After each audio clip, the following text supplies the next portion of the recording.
Noong araw, sinabi mo sa akin na hindi na ako yung mahal mo. Saglit na tumigil ang mundo ko, at tila may punyal na tumusok dito sa puso ko. Pinulusok ng tanong ang isipan ko, mga tanong na pilit kong itinatanong sa'yo. Bakit hindi na ako? Bakit nawala yung pagmamahal mo? May pumalit na ba sa pwesto ko dyan sa buhay mo? Ang dami kong tanong sa'yo pero ni isa wala kang sinagot sa mga ito. At tanging patawad lang ang siyang binigkas mo. Patawad. Para saan ba ang katagang ito? Lumipas ang araw, linggo at buwan at heto pa rin ako. Pilit kang sinusuyo. Pilit inaayos ang relasyon na to kahit alam kong malabo. Pero wala.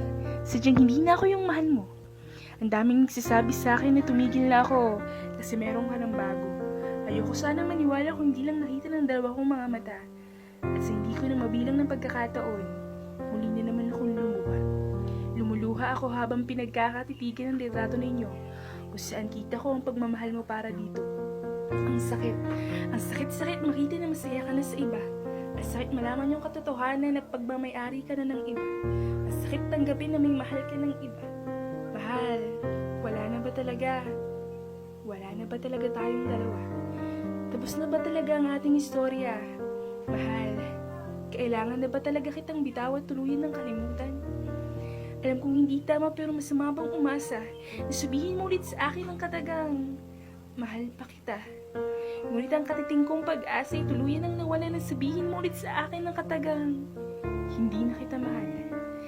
Hayaan mo, titigilan na kita. Wala nang manggugulo sa'yo, Sinta. Dahil pipilitin kong kalimutan ka na, mahirap tanggapin. Pero wala na akong magagawa. Kung hindi tuluyang bitawan ka at ipabaya sa kanya, at tanggapin yung katotohanan, tapos na tayong dalawa. Kailangan kong magpatuloy na hindi ka nakasama. Mahal, hangad ko ang kasiyahan mo kasama siya. Alam ko natutuparin mo ang mga pangako natin sa isa't isa. Ngunit hindi ako ang kasama kung hindi siya. Alam kong darating din yung araw na tuluyan na kitang makakalimutan.